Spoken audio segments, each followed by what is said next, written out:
الحمد لله الذي هدانا إلى سبيل الهداية والعرفان وجعلنا من أهل الإسلام والإيقان نحمده سبحانه وتعالى على أن أظلنا شهر عظيم يسمى رمضان، شهر أنزل فيه القرآن هدى للناس وبينات من الهدى والفرقان،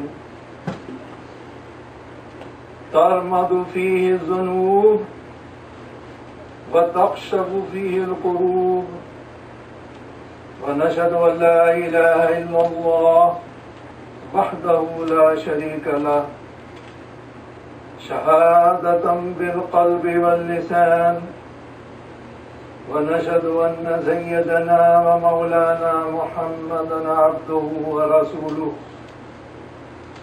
الذي عرفنا ما يدخلنا الجنان، صلى الله عليه وعلى آله وأصحابه أكمل أهل الإيمان وسلم تسليما كثيرا. أما بعد، فقد دخل شهر رمضان فخذوا بركاته بالطاعات وتنزه عن العصيان. أما بعد, dear brothers and sisters, Ramadan Mubarak to all of you. In this khutbah, I will inshallah mainly talk about the purpose and objective of Ramadan fasting, which is acquiring taqwa. I will also inshallah briefly comment on some current events, such as the anniversaries last week of the atomic bombings of Hiroshima and Nagasaki 65 years ago. The purpose of fasting is described by the Holy Quran itself when it says, يا أيها الذين آمنوا كتب عليكم الصيام كما كتب على الذين من قبلكم لعلكم تتقون. O believers, fasting is prescribed for you as it was prescribed for those before you, so that you may acquire taqwa. Taqwa is also a condition for the acceptance of our good deeds, including fasting. As Allah Azza wa Jal has stated, إِنَّمَا يَتَقَبَّلُ اللَّهُ مِنَ الْمُتَّقِينَ. Surely Allah accepts only from those who have taqwa. If the purpose of fasting is to acquire taqwa, and fasting is accepted only if we have some taqwa, then should we not ask ourselves, what is taqwa? In Arabic, the word taqwa means shielding or protecting oneself from something harmful. This is the meaning assumed by Sayyidina Umar radiyallahu ta'ala an, when he reportedly said, a person with taqwa is like a person walking with caution on a thorny road.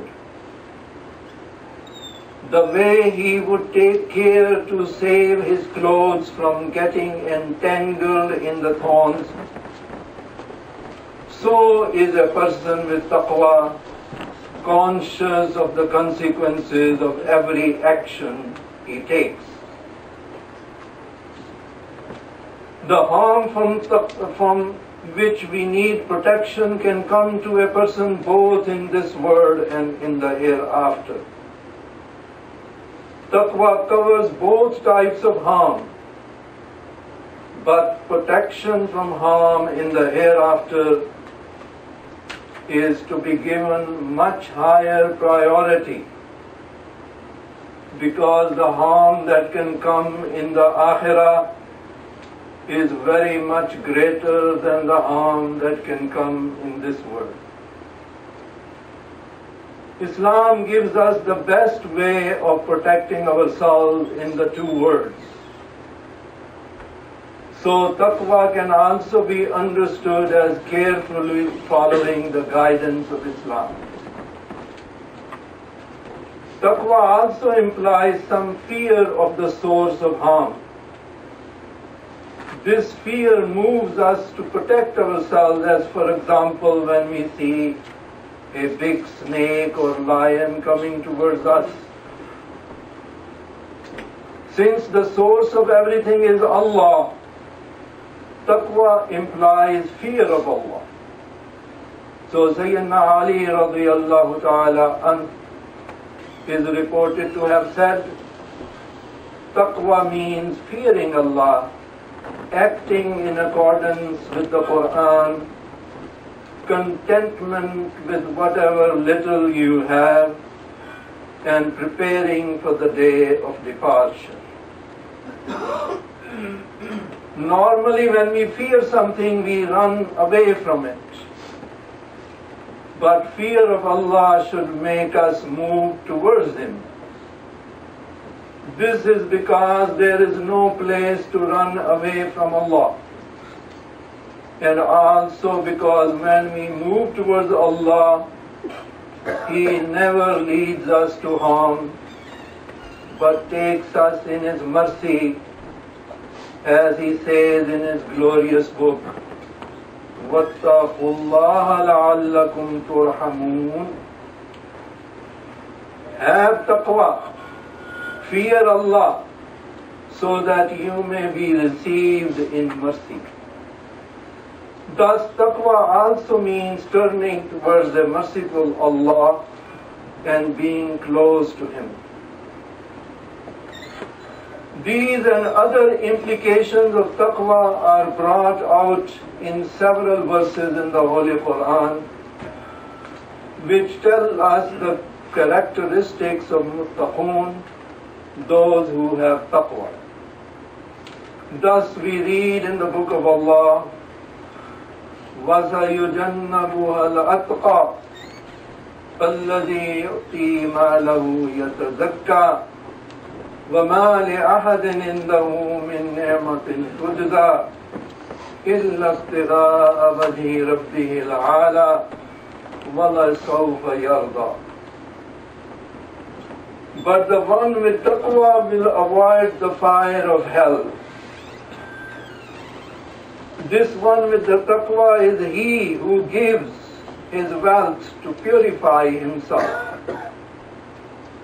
And he does not give his wealth because someone has done him a favor to be repaid, but he gives only seeking the face of his Lord Most High, and is going to be pleased.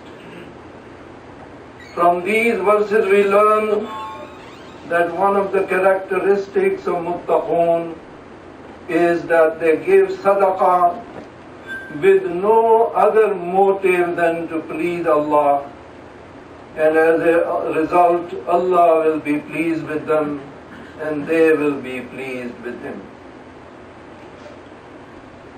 In another verse we read, يَا أَيُّهَا الَّذِينَ آمَنُوا اتَّقُوا اللَّهَ وَابْتَغُوا إِلَيْهِ الْوَسِيلَةَ وَجَاهِدُوا فِي سَبِيلِهِ لَعَلَّكُمْ تُفْلِحُونَ.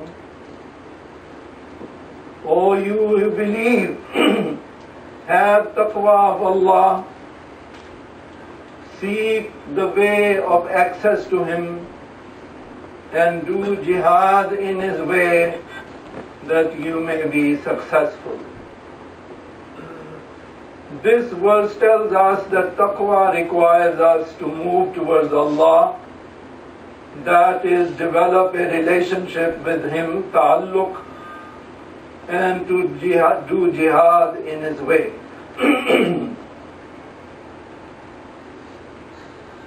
Jihad and taqwa are also connected in the following ayah.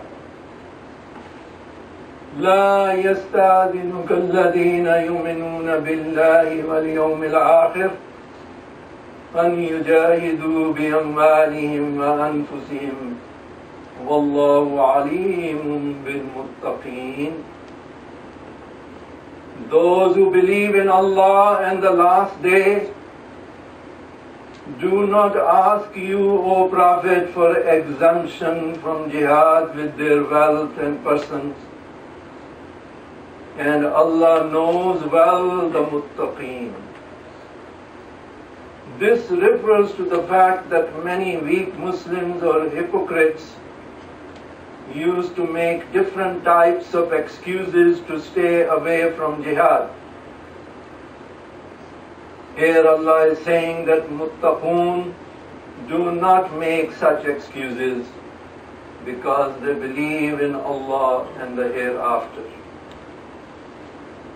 In the first few verses of Surah Al-Baqarah, we find some more characteristics of the muttaqoon. ذَلِكَ الْكِتَابُ لَا رَيْبَ فِيهِ هُدًى لِلْمُتَّقِينَ الَّذِينَ يُؤْمِنُونَ بِالْغَيْبِ وَيُقِيمُونَ الصَّلَاةَ وَمِمَّا رَزَقْنَاهُمْ يُنْفِقُونَ وَالَّذِينَ يُؤْمِنُونَ بِمَا أُنْزِلَ إِلَيْكَ وَمَا أُنْزِلَ مِنْ قَبْلِكَ وَبِالْآخِرَةِ هُمْ يُوقِنُونَ أُولَئِكَ عَلَى هُدًى مِّن رَّبِّهِمْ وَأُولَئِكَ هُمُ الْمُفْلِحُونَ. This is the book about which there is no doubt, a guidance for the muttaqoon. And who are the muttaqoon? Those who believe in the unseen, establish prayer, and spend out of what we have provided for them, and who believe in what has been revealed to you, O Muhammad, and what was revealed before you, and in the hereafter they have a firm faith. Those are upon right guidance from their Lord, and it is those who will be successful. Still more characteristics of muttaqoon are found in the following words, in the verse of Al-Birr. وَالْمُوفُونَ بِعَهْدِهِمْ إِذَا آهَدُوا وَالصَّابِرِينَ فِي الْبَأْسَاءِ وَالضَّرَّاءِ وَحِينَ الْبَأْسِ أُولَئِكَ الَّذِينَ صَدَقُوا وَأُولَئِكَ هُمُ الْمُتَّقُونَ. Those who fulfill their promise when they promise and are patient in poverty and hardship and during battle, those are the ones who have been true and faithful, and it is those who are muttaqoon. Ya ibadallah, barakallahu lana wa lakum fil Qur'an al-azim wa nafa'na wa iyyakum bil ayati wal dhikr al-hakim. Innahu ta'ala jawwadun kareemun malikun barrun raufur rahim. يا أيها الذين آمنوا اتقوا الله وكونوا مع الصادقين واستغفروا ربكم إنه غفور رحيم. أستغفر الله لي ولكم ولسائر